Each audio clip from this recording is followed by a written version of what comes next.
Bonsoir à tous, c'est Manu de You Can Change. Alors, bienvenue sur ce live. Je vais attendre un petit peu que vous vous connectiez.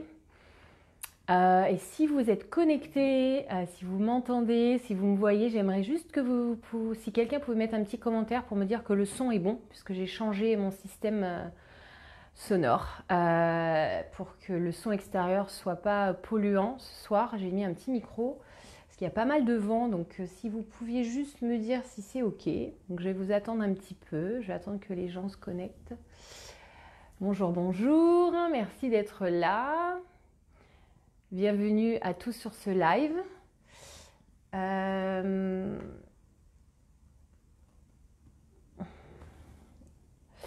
Voilà, si vous m'entendez bien, vous me voyez bien, merci juste de mettre un petit commentaire pour me dire que c'est ok au niveau son, surtout. L'image, ça a l'air d'être bon. Le son, c'est difficile pour moi de voir. Est-ce qu'il y a des commentaires? Non. Ah.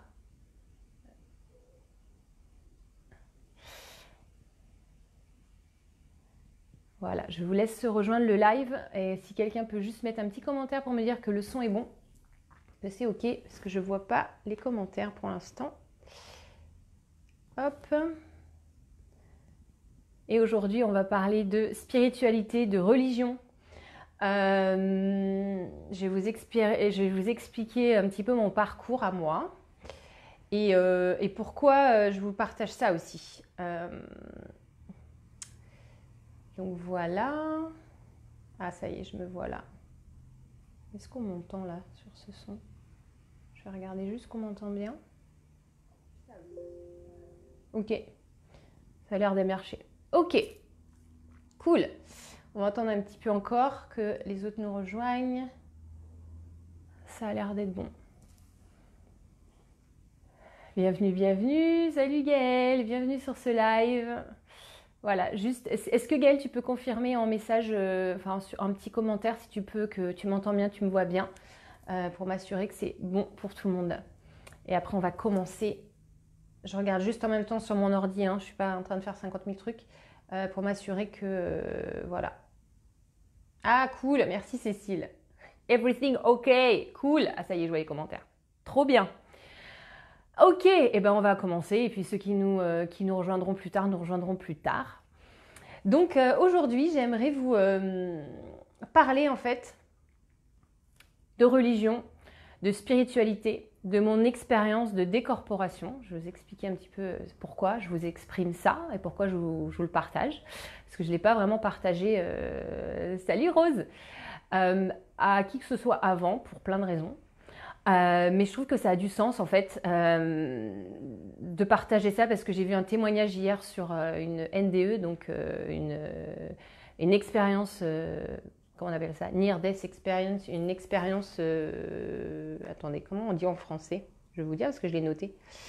Expérience de mort imminente, voilà, c'est le mot que je cherchais. Et du coup, je me suis dit, mais c'est important ces témoignages parce que ça fait quand même réfléchir. Donc ça, c'est top. Donc voilà, vous pouvez dire d'où vous nous rejoignez, où vous êtes situés. Bonjour à tous, merci beaucoup de nous rejoindre sur ce live. Et donc voilà, je voulais vous parler un petit peu déjà, avant de commencer sur le thème de spiritualité, décorporation, sortie de corps, etc., l'âme, d'où on vient, d'où on va, etc. Je voulais juste vous dire un petit peu de moi, d'où je viens, comment j'ai été éduquée, quelles ont été mes croyances, avant de vous expliquer quelles sont mes croyances aujourd'hui.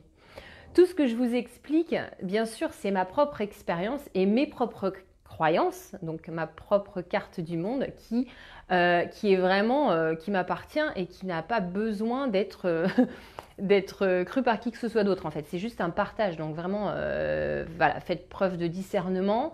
Questionnez-vous, si vous avez besoin de vous questionner, si vous avez des questions par rapport à ça, n'hésitez pas surtout à me questionner. Merci à tous ceux qui nous rejoignent. N'hésitez pas à mettre un petit commentaire, comme ça je sais que vous êtes avec nous. Bienvenue, bienvenue. Vous pouvez aussi mettre si vous êtes en direct ou si vous êtes en replay. Comme ça je sais que vous avez vu cette vidéo. Et n'hésitez pas surtout à mettre, salut Vanessa, vos petits commentaires. Donc déjà je voulais, ça va être intéressant d'ailleurs de partager ça parce qu'on n'a pas tous le même parcours. Et justement, par exemple, avec Vanessa, on a déjà partagé sur un peu ce sujet-là. Donc c'est hyper intéressant de voir d'où on vient, où on va, qu'est-ce qu'on croit, qu'est-ce qu'on a cru, comment on a été conditionné, quelles ont été nos croyances familiales, etc. Donc moi, j'ai été éduquée dans une famille catholique qui, on va dire, assez catholique, donc pratiquante. C'est-à-dire que dans ma famille, on allait à l'église, on va dire, très régulièrement, voire toutes les semaines. On nous a enseigné le catéchisme, j'ai fait ma première communion, j'ai fait ma profession de foi, j'ai ensuite fait ma confirmation et voilà, en gros.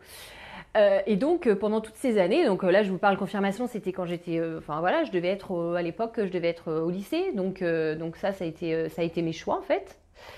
Je vais mettre un petit guillemet sur les choix parce qu'en fait, est-ce que c'est vraiment un choix ou est-ce que c'est juste le parcours du conditionnement qu'on a reçu et du coup, bah, tout le monde fait ça, donc moi aussi je fais ça. Et c'était un peu mon cas en fait. Pourquoi moi je ferais pas ma communion? Tout le monde fait sa communion. Pourquoi moi je ferais pas ma confirmation? Enfin, tout le monde fait sa confirmation plus ou moins. Et donc voilà, ça a été un peu un choix. Cependant, la religion catholique, qu'est-ce que ça m'a apporté? Ça m'a apporté une connaissance déjà de la religion. Qu'est-ce que c'est? Pourquoi? D'où ça vient? Et il y a eu beaucoup de choses pour moi qui étaient très pas concrets en fait, ça manquait de concret, je comprenais pas, il y avait beaucoup d'images, donc en fait je m'y retrouvais pas trop, je comprenais pas l'enseignement, la prière du matin et du soir avec des choses qu'on répète.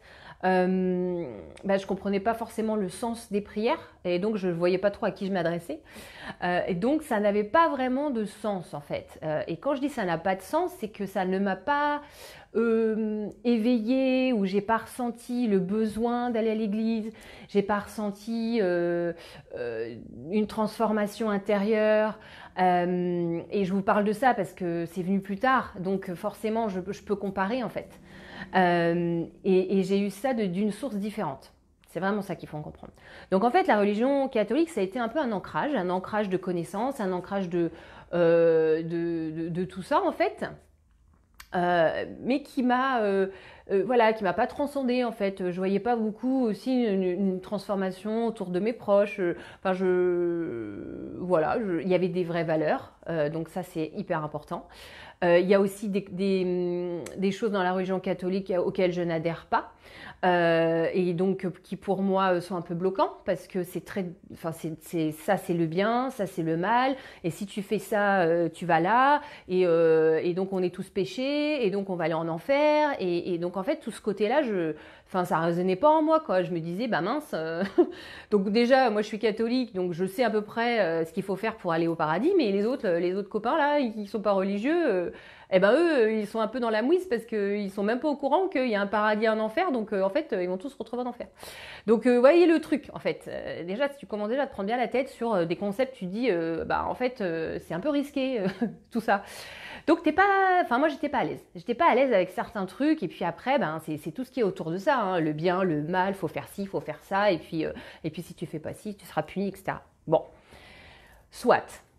Ça m'a pas plus questionné que ça parce qu'après je m'en suis un peu détachée, j'ai arrêté de pratiquer, et puis ça m'a pas manqué et puis voilà j'ai un peu vécu ma life donc là je vous dis allez à partir de 2000, 98, voilà et en 2015 donc quand même on parle de 15-20 ans après.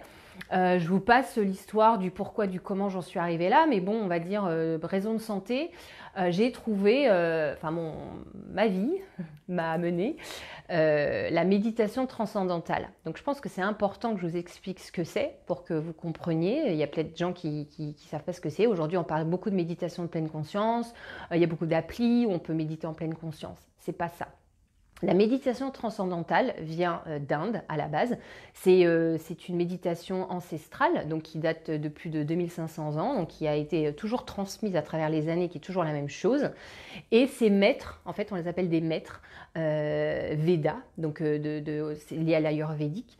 Donc ces maîtres Védas qui ont été entraînés pour ça, vous voient, vous parlent et sont capables de discerner dans votre champ énergétique le mantra qui va vous guérir ou vous apaiser ou résoudre vos problèmes en fait, physiologiques, émotionnels, psychologiques, etc. Donc en fait, Il m'a vu, il m'a fait oula. Donc c'était à Londres, hein, à l'époque j'étais à Londres. Pour ceux qui ne me suivent pas, j'ai vécu à Londres 17 ans.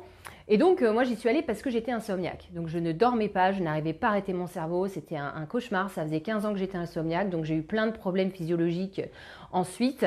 Donc j'avais vraiment cette envie de résoudre ce problème. Et lui m'a dit écoute, tu fais ma petite formation d'une semaine. Je vais te donner un mantra, de 2-3 jours. Je vais te donner un mantra et tout ce que tu as à faire. Donc pour préciser, un mantra, c'est un mot en fait de la langue sanscrite. Donc un mot qui a été adapté à notre, on va dire, au continental, parce que sinon c'est des mots qu'on ne peut même pas prononcer, même dans notre tête, on n'arrive pas trop à savoir ce que c'est. Donc pour ceux qui pratiquent le yoga, il y a un mantra qui s'appelle le Om, donc qui est très simple en fait, tout le monde peut le dire ce mot, mais il y a des mantras qui sont plus difficiles, plus subtils, et du coup moi je suis très visuelle, donc j'ai besoin d'écrire en fait pour me souvenir. Donc quand il m'a dit mon mantra, que je ne partagerai pas, puisqu'un mantra c'est très privé, en fait on le garde pour soi parce qu'on n'a pas envie que les gens jugent notre mantra, disent bah, c'est bizarre, bah, ça ressemble à ça, donc en fait on ne le partage pas pour ces raisons-là. Et donc ce mantra, l'idée c'était déjà que je puisse me le répéter dans ma tête, donc bien le mémoriser parce que j'arrivais pas à phonétiquement l'écrire, et ensuite de le répéter 20 minutes le matin, 20 minutes le soir. Voilà, donc c'est ça qui s'est passé. Et en fait, quand j'ai commencé ce processus, au bout de 3 jours de répétition de ce mantra, donc genre 6-7 méditations, j'ai dormi mais comme une tombe en fait. J'étais couchée quoi. Donc j'ai retrouvé le sommeil en 3 jours. Donc ça a été déjà pour moi la révélation numéro 1. Comment c'est possible qu'un petit mot qui résonne dans ma tête, qui résonne dans ma vibration, mais à l'époque je n'étais pas trop calée sur tout ça, donc c'est magique. Et en fait c'est pas magique, mais pour moi c'était magique, et de dire waouh, ok, ça c'est un truc de malade quand même. Donc trop bien. Donc mon sommeil a été résolu, même si parfois je passe pas encore par des phases un peu difficiles. Je sais que le mantra c'est quelque chose que je peux réutiliser, que j'utilise plus au quotidien maintenant, mais que je réutilise. Mais qu'est-ce qui s'est passé? Donc voilà, c'est là où vraiment je vais vous partager mon expérience parce que je trouve que c'est intéressant, c'est percutant et ça a complètement du sens sur la transformation religieuse et spirituelle que j'ai faite à partir de ce jour-là. Au bout de 6 semaines, donc moi j'ai été très assidue, donc je faisais ma méditation le matin, 20 minutes, et le soir 20 minutes. Voilà, donc 40 minutes par jour. Je partais de rien, je partais de la fille qui n'a pas le temps, qui n'a pas le temps de se coller 5 minutes de méditation dans sa journée. Donc j'ai fait de rien à 40 minutes. Et que j'ai gardé, on va dire, assez régulièrement, pratiquement au quotidien pendant au moins 2 ans et demi. Et mon corps et ma santé a continué à s'améliorer, c'est pour ça que je l'ai gardé aussi, bien sûr. J'avais de gros avantages et gros bénéfices à continuer ça. Et donc en fait, j'ai continué à faire mon petit mantra. Donc la méditation c'est très simple, hein. On peut méditer partout, on peut méditer dans le métro, on peut méditer assise dans son canapé. L'idée c'est d'être assis quand même parce que énergétiquement faut qu'il y ait un espèce de flow. Et donc un soir j'étais assise sur mon canapé qui ressemblait à un petit canapé comme ça, et donc j'étais bien, je me suis adossée, j'ai fermé les yeux, j'ai répété mon mantra. Donc tout se passait bien, et là je sentais que je rentrais dans une méditation hyper profonde en fait. Je sentais une espèce de plénitude, vraiment d'être dans le moment présent, bien, sereine, il n'y a plus rien, il n'y a plus de soucis, il n'y a plus de pensées, il y a... Donc là ça m'a posée. Et en fait, à ce moment-là, j'ai senti que je sortais de mon corps. Donc, c'est ce qu'on appelle une décorporation. Donc, en fait, je suis sortie de mon corps. Qu'est-ce que ça veut dire? Ça veut dire qu'en fait, je me suis sentie partir, donc voler, en fait, et planer au niveau de mon plafond, de mon salon. Et pas partir au-delà, en fait, je suis restée là. Et je sentais, je ne voyais pas, mais je sentais qu'il y avait un fil énergétique qui me reliait à mon corps, qui était sur le canapé. Et donc j'ai eu peur déjà, dans un premier temps. Je ne sais même pas combien de temps ça a duré, mais je pense que l'exercice a dû durer une fraction de seconde. Enfin, j'en sais rien en fait, 1, 2, 3 secondes, enfin pas plus que ça. Et en fait, ce qui s'est passé, c'est que quand j'étais détachée de mon corps, là, je me suis dit, mince, ça veut dire qu'en fait, quand on meurt pas. Parce que là, mon corps, en fait, il pourrait être mort, que moi, je suis partie. Donc ça veut dire que si le fil se coupe, là je pars, je sais pas où en fait, je pars dans la nature, et mon âme, pour moi c'était un peu mon âme en fait, mon âme elle part quoi. Et donc là en fait j'ai flippé, donc j'ai réintégré mon corps très vite, et donc je suis ressortie de ma méditation, et là je me suis dit, oh mais qu'est-ce qui s'est passé quoi. Donc mais c'était aussi un moment assez calme et doux, et vraiment une espèce de vraiment, je dirais pas d'amour inconditionnel parce que ça c'est encore autre chose que je vais vous expliquer, mais c'était vraiment plénitude, sérénité. C'était vraiment ça, c'était waouh, là je suis bien en fait. Là je suis bien. Et donc en fait après ça je me suis hyper questionnée. Je me suis dit attends, qu'est-ce que c'était que ce truc en fait? Parce que la religion catholique ne dit pas que tu te réincarnes, que ton âme elle part là et que tu vas là. Non, enfin on sait pas trop en fait. Et là je me suis dit mais c'est quand même étrange. Donc j'ai continué cet apprentissage en fait des Védas en fait qui ont un enseignement qui est pas religieux mais qui est juste voilà l'enseignement en fait de ce qu'ils appellent la loi universelle. Et la loi universelle, et ce que moi j'ai compris de cette loi universelle en fait c'est la base, l'origine de toutes les religions en fait. C'est-à-dire que toutes les religions ont été construites à partir d'une certaine loi qu'on appelle la loi universelle.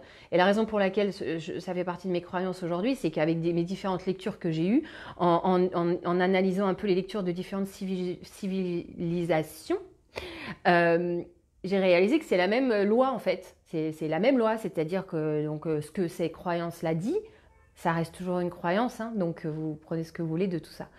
Et ben qu'en fait, on est une âme, on s'incarne dans un corps, on arrive sur la Terre pour vivre une expérience corporelle, donc dans un corps physique, pour venir transformer, pour venir évoluer, pour venir vivre des expériences qui vont nous faire grandir en tant qu'âme, pour qu'ensuite, donc soit on grandit pas et on n'apprend rien, du coup on revient, on revient sur la Terre et c'est reparti comme en 40, et ça on le fait plein de fois en fait, parce qu'en fait on n'évolue pas, on n'avance pas, on grandit pas, on n'apprend pas de nos erreurs, on reste dans des schémas, dans des répétitions, dans des croyances, dans des conditionnements, donc on n'arrive pas à sortir de ça. Donc on revient et c'est reparti pour un tour et hop là, et donc tu intègres cette famille-là et tu vis l'abandon et puis après tu vis je sais pas quoi, l'humiliation, puis après tu vis machin, et donc au fur et à mesure tu reviens tant que tu n'as pas évolué à un certain stade. Et à un certain stade, tu vas évoluer dans un autre plan, d'accord? Donc tu vas partir et tu n'as pas besoin de revenir sur la Terre. Et ça, en fait, c'est très commun à plein d'enseignements qui, pour moi, m'ont surprise, en fait. Je me suis dit, waouh, ok, c'est pas du tout... là, c'est pas le même délire, en fait, parce que là, c'est concret. On est en train de t'expliquer que tu as un corps, tu as une âme, que les deux s'incarnent, que tu viens là parce que tu l'as décidé. C'est ton choix de venir ici pour transformer des choses. Voilà, donc tu vois, déjà, pour moi, ça avait un sens, quoi. Je me disais, ça a un sens. Pourquoi ça avait un sens pour moi? Parce que j'ai senti que je me suis déconnectée de mon corps et que du coup, je n'étais pas mon corps. C'était juste comme une maison, en fait. Tu as une maison pour vivre, tu vis dedans, mais ce n'est pas toi. Ta maison n'est pas toi, donc ton corps n'est pas toi. Tu es bien plus qu'un corps physique. Donc, il y a l'émotionnel, le spirituel, l'âme, etc. Qu'est-ce que ça veut dire? Pourquoi je vous partage ça? Je vous partage ça parce qu'en fait, ça fait vraiment partie des choses que je veux transmettre, hein, que je transmets en fait. C'est que nous ne sommes pas nos croyances et nos conditionnements du passé, mais nous ne sommes pas la religion qu'on nous a transmise.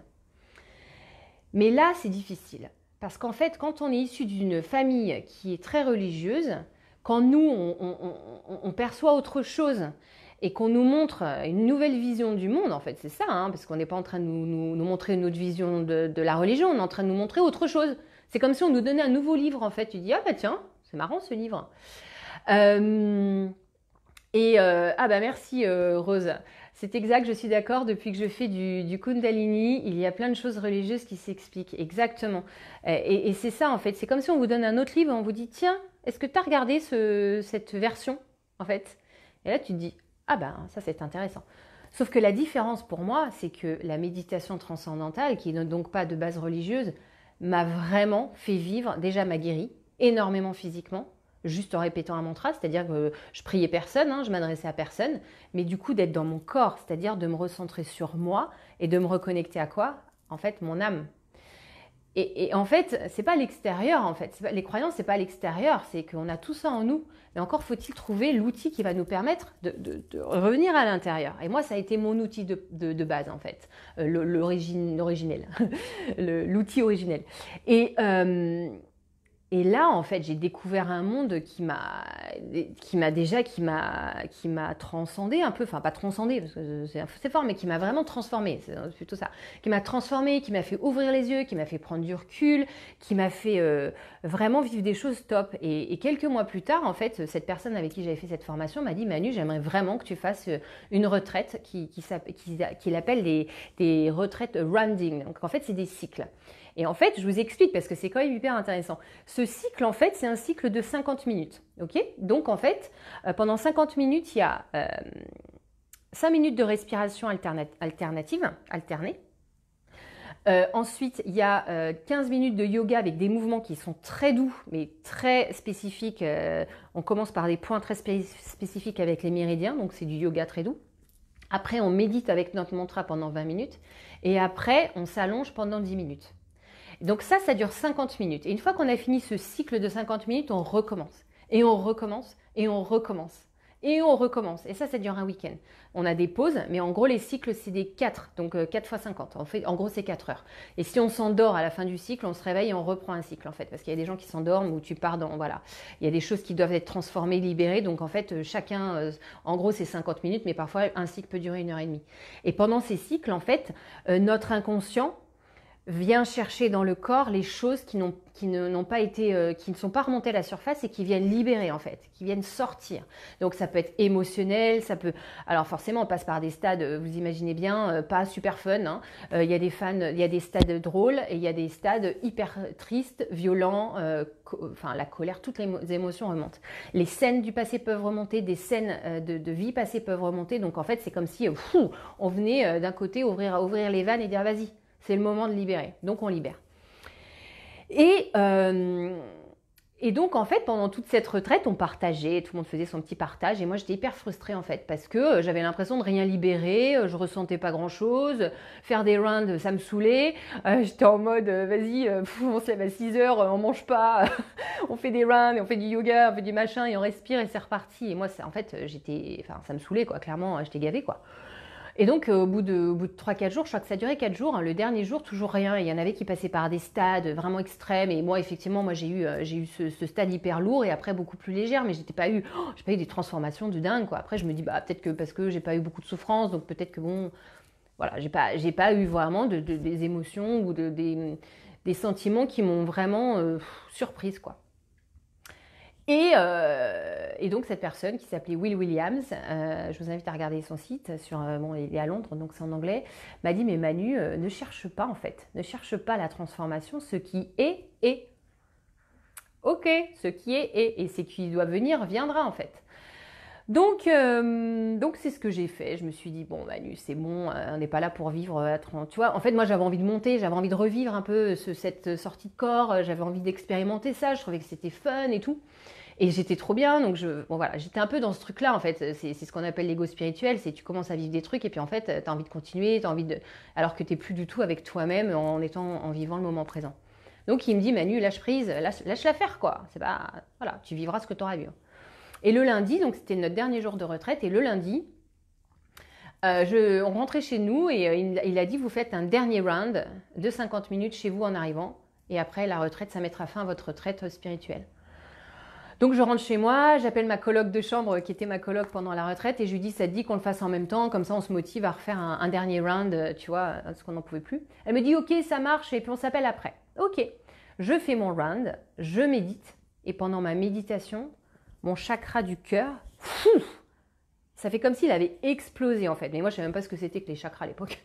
Donc en fait, ça fait comme si mon cœur, il s'était ouvert, mais ouvert à dans une puissance et comme un rayon en fait. Mais le rayon, c'était pas ça, c'était un truc comme ça, quoi. C'est juste énorme et il sortait de l'amour, mais inconditionnel. Et quand je dis inconditionnel, c'était l'amour en fait. Dans la forme la plus pure, c'est pas de l'amour pour quelqu'un, c'est pas de l'amour pour un partenaire, un enfant. C'était de l'amour en fait pour tout. Et c'était sans condition. Et c'était... ça m'a fait pleurer d'ailleurs. Et c'était tellement fort que je me suis dit, mais qu'est-ce que je vais faire de cet amour-là en fait? Qu'est-ce que c'est que ce truc? Et salut Sophie! Et donc, ça m'a vraiment... alors en plus, c'était méga frustrant parce que j'étais toute seule. Donc, je me suis dit, mais qu'est-ce que je peux faire de ce sentiment d'amour inconditionnel? Qu'est-ce que je vais en faire de ce truc? Mais ça existe en fait. Ça veut dire qu'on est bien plus que ce corps physique. Ce corps physique n'a jamais expérimenté une telle émotion d'amour en fait. Ce qui est extraordinaire. Hein, d'ailleurs, si vous avez expérimenté l'ouverture d'un chakra, parce que les chakras, ça peut être n'importe lequel, j'adorerais que vous mettiez un commentaire parce que c'est une expérience qui est quand même assez particulière. Et moi, ça m'est arrivé une seule fois. Hein. Des corporations, pareil, j'en ai parlé tout à l'heure pour ceux qui nous rejoignent. Quand je suis sortie de mon corps, j'ai jamais revécu cette expérience. Donc, c'était un one-shot. Mais je pense que ces expériences, elles sont là pourquoi? Pour dire attention, regarde, je vais te montrer un truc. Intègre-le en toi parce que ça va transformer et ça va pouvoir aider d'autres gens aussi. Et donc moi, j'ai transformé mon système de croyance sur la religion catholique, qui était ma religion de base. Après, j'aime retrouver dans une église parce que je trouve qu'il y a énormément de paix.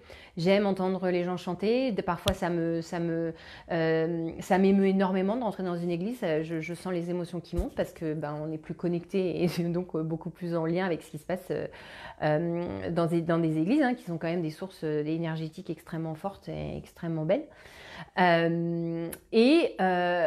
Et donc ça a complètement transformé ça. Mais qu'est-ce qui se passe en fait dans ces transformations? C'est qu'à un moment donné, tu as toute ta famille, et on peut faire référence au clan. D'accord? Quand on a un clan, c'est une famille à laquelle on appartient, c'est notre clan. Et tout notre clan, il est encore dans la religion catholique, par exemple. Et nous, on est là en mode de, ah oui, mais moi, en fait, moi, je crois plus à ça, en fait, qui n'est pas les croyances de la religion catholique, d'accord? En tout cas, loin de là. Et donc, il y a une dualité qui s'installe. Et la dualité reste une croyance limitante qui était pour moi, hein, et quand je dis qui est, c'est qui était pour moi. Après, chacun a ses croyances, il n'y a peut-être pas de limite pour certains sur ça.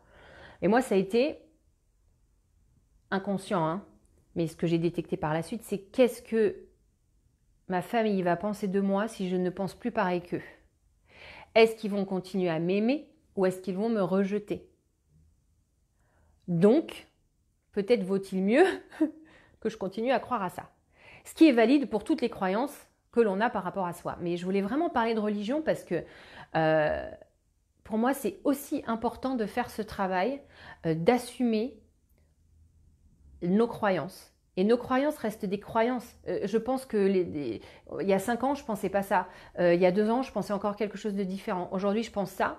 Et dans 5 ans, j'aurais évolué sur d'autres choses. Et là, je dirais, tiens, aujourd'hui, je crois en ça, en fait. Parce que j'ai expérimenté quelque chose, ou j'ai vu, il y a quelque chose qui m'a parlé, donc je m'ouvre, en fait. Mais vraiment, ce que je voulais partager ici, c'est ne croyez pas tout ce qu'on vous dit. Faites preuve de discernement. Ça, c'est valide dans tous les domaines, mais au niveau de la religion aussi, au niveau des croyances, au niveau de ce qu'on essaie de transmettre, et c'est valable pour tous les gens comme moi qui essaient de transmettre des choses, faites preuve de discernement par rapport à ça. Mais c'est pas parce qu'on est né là où on est né, dans la famille dans laquelle on est né avec la religion qui nous est, entre guillemets, imposée au départ, parce que forcément, c'est des valeurs de famille, bien sûr qu'elles nous sont imposées, on dit, tu vas faire ça. Et on ne le questionne pas, en fait, c'est normal. Mais si j'étais née en Inde, je serais peut-être bouddhiste. Et j'aurais pas questionné cette religion non plus. Et j'aurais été dans un autre pays. Enfin, peu importe en fait. Mais c'est de dire, mais attends, si moi, Manu, j'étais née dans un autre pays, j'aurais pas cette religion. Je ne connaîtrais pas la religion catholique. Je connaîtrais peut-être le bouddhisme. Voilà. Donc, est-ce que la religion que vous avez aujourd'hui vous correspond? Est-ce que c'est vraiment vos croyances ou c'est quelque chose qu'on vous a transmis et du coup qui n'a pas été questionné? C'est vraiment là ma question. Et l'autre chose que je voulais vous partager, c'est de dire d'assumer en fait ça, d'assumer les choses auxquelles on croit sans avoir peur d'être rejeté. Est-ce que ma famille m'a rejeté quand je leur ai dit, quand je leur exprime mes nouvelles croyances qui sont quand même assez différentes de ce qu'on m'a enseigné? Non. Mais est-ce que c'était une peur? Je pense que oui, à un moment donné.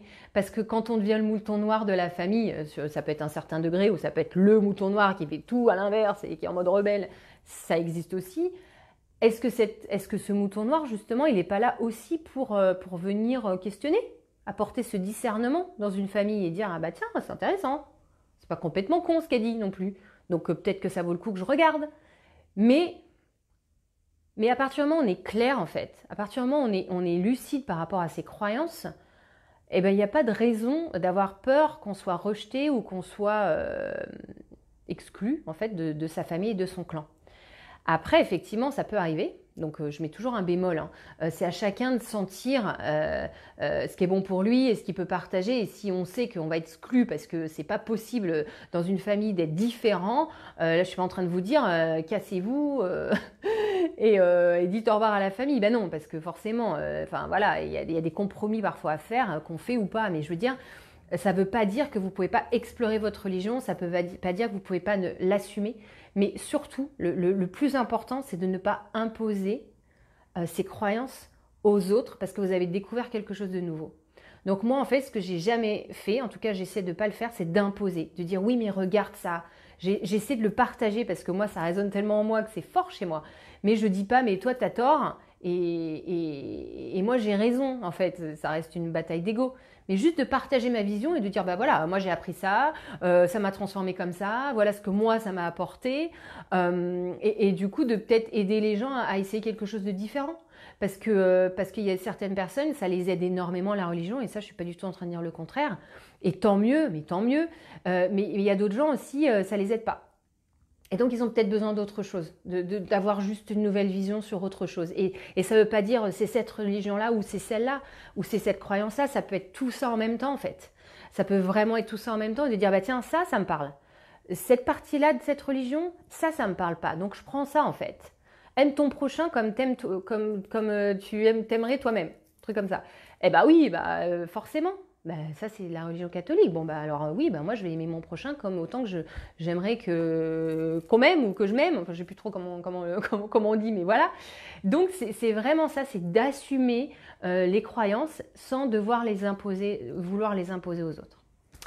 Donc voilà, c'est un petit peu ce que je voulais vous partager. Je regarde juste mes petites notes pour voir si j'ai rien oublié. Et si vous avez des questions, mettez vos petits commentaires en attendant.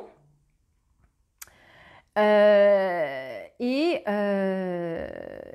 voilà, et je répondrai de toute façon à vos questions si vous en avez, parce que je trouve que c'est un sujet assez intéressant.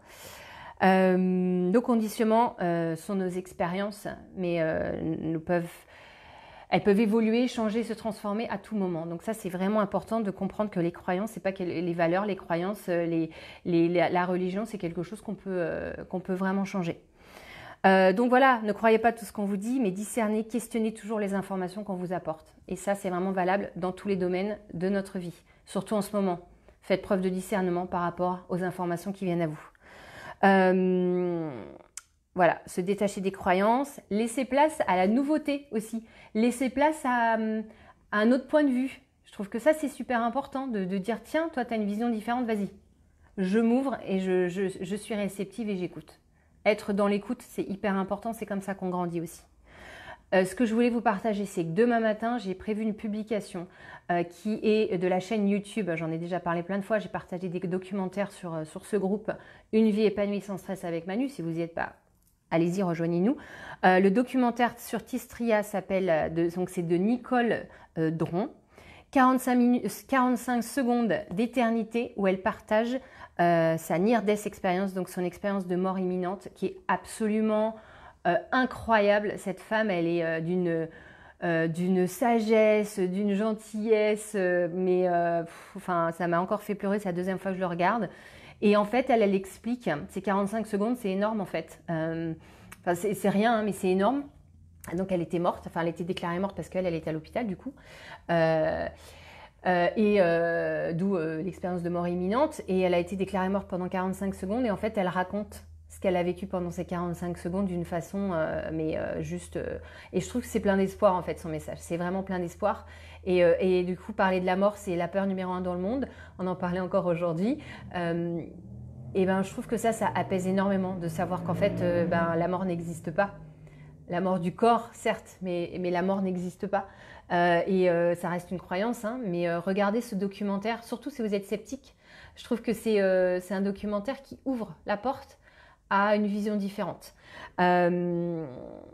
Et pour moi, pour conclure, c'est que... Voilà, est-ce que c'est possible en fait qu'il y ait quelque chose qui est beaucoup plus grand que ce qu'on peut vivre ici en fait.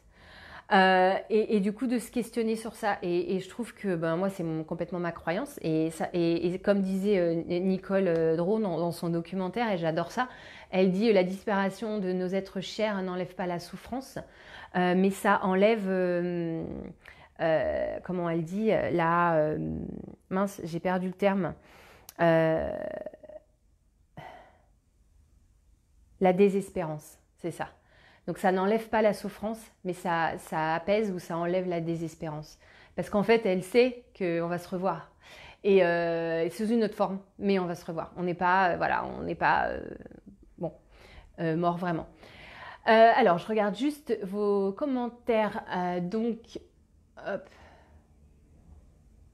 Marie, j'adore cette idée d'évoluer en permanence. Je répète tout le temps cela à mon fils. Et oui, on ne sait jamais rien en fait. Des fois, on a l'impression de savoir tout et en fait, on découvre d'autres choses et on se dit, ah ben, on repart à zéro et on apprend quelque chose de nouveau. J'ai suivi une formation avec une neuro qui parlait de la mort imminente. Ouais, franchement, c'est hyper intéressant. Sur Tistria, je vous mettrai le document. Je le poste demain sur ce groupe, donc regardez. Il y a plein de documentaires sur ça. Enfin, voilà, si vous êtes attiré par ce sujet, je vous invite à regarder parce qu'il y en a des vraiment bien. Donc Jess, salut Jess, sympa de te voir ici. La religion est très dogmatique, elle permet aussi de découvrir des valeurs fortes et de partager des moments de paix importants. Ouais, exactement. Il faut vraiment y prendre ce dont on a besoin et savoir s'ouvrir à d'autres visions également. Exactement. La médecine évolue, et oui, la médecine évolue, et d'ailleurs, il y a un anesthésiste qui s'appelle Charbonnet, je crois, qui est basé à Marseille. Je l'ai vu parler pendant le confinement, et lui, il a tous les témoignages en fait de mort imminente, et il dit, mais c'est pas parce qu'on ne peut pas le prouver qu'on doit l'exclure, au contraire. Donc il dit, en fait, tous ces témoignages devraient être pris, analysés pour pouvoir trouver la raison scientifique derrière ça. Mais il dit, mais c'est pas parce qu'on peut pas l'expliquer qu'on doit l'exclure. Au contraire, on devrait s'en servir pour faire évoluer la science, pour faire évoluer la médecine, etc. Donc, je trouvais que ce commentaire, il est méga pertinent. Oui, Jess, je vais mettre les petits, je vais vous mettre ça là. Je vais vous mettre la chaîne YouTube et demain, le documentaire sera posté aussi, mais je vais vous mettre ça là. Donc, ouais, vraiment hyper pertinent et je trouve justement qu'il y a énormément d'espoir sur la science, sur la médecine à tous les niveaux. On voit bien que les médecines douces aujourd'hui, elles sont en pleine expansion et c'est top aussi de voir qu'il y a d'autres alternatives. Et voilà, sans remettre en cause toute la médecine du jour. Enfin, de toute façon, c'est pas le sujet, mais de voir qu'en fait, on peut évoluer dans tous les domaines et justement les témoignages de personnes, on va dire, de commun des mortels, même si ça reste une toute petite expérience, je trouve qu'elles sont intéressantes. Voilà, c'est pour ça que je vous ai partagé ça. C'est juste pour déjà vous exprimer aussi pourquoi je fais ce que je fais. Dans mes accompagnements, je parle énormément de l'âme, je parle énormément de réincarnation, je parle énormément de vie antérieure parce qu'on touche à ça.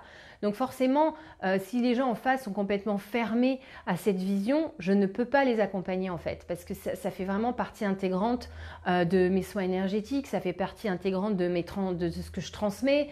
Donc forcément, la spiritualité fait partie intégrante de mes accompagnements. Et voilà, je voulais juste aussi partager ça. Il y a peut-être des personnes qui viennent me voir vers moi et on fait une consultation ensemble et je sens la résistance avec des personnes qui n'ont pas du tout ces croyances, qui sont très on vit, on meurt et ça s'arrête là. Et ben cette résistance, elle est là pour une raison et c'est pas les bonnes personnes pour moi et je ne suis pas la bonne personne pour elle. Et c'est hyper intéressant de pouvoir justement, pour moi, en tout cas, en arriver là dans mon travail, de dire ok, et ben non, en fait, j'ai besoin aussi de filtrer parce que c'est trop important pour moi de pouvoir partager ça. Parce que notre bagage, notre sac à dos avec lequel on arrive sur Terre, et c'est un processus qui est difficile parfois à libérer. Et si on se concentre que sur les blessures qu'on a eues dans cette vie, en fait, on libère pas le transgénérationnel, on libère pas les liens karmiques, les vies antérieures, on libère pas tout ça en fait. Donc ça reste une libération qui reste minime, je dirais. Ça reste ma croyance. Voilà. je vais m'arrêter là pour ce soir. Merci beaucoup en tout cas pour toutes les personnes qui nous ont rejoints. Mettez un petit commentaire si vous étiez en live, si vous êtes en replay, que je sache que vous avez vu la vidéo. Si vous voulez en savoir plus sur mes accompagnements, je lance un nouvel accompagnement qui s'appelle You Can Prendre votre envol, qui est donc un accompagnement sur 3 à 4 mois. Je mettrai le lien, vous pourrez voir un petit peu, et donc la spiritualité est complètement mentionnée là-dedans. Il me reste 3 places pour le mois d'octobre. Donc si c'est quelque chose qui vous intéresse, si vous voulez faire de l'introspection, de la libération avant la fin de l'année, c'est le moment de vous inscrire. Et pour les autres, je vous dis merci et je vous souhaite une belle fin de soirée et je vous embrasse. À très vite.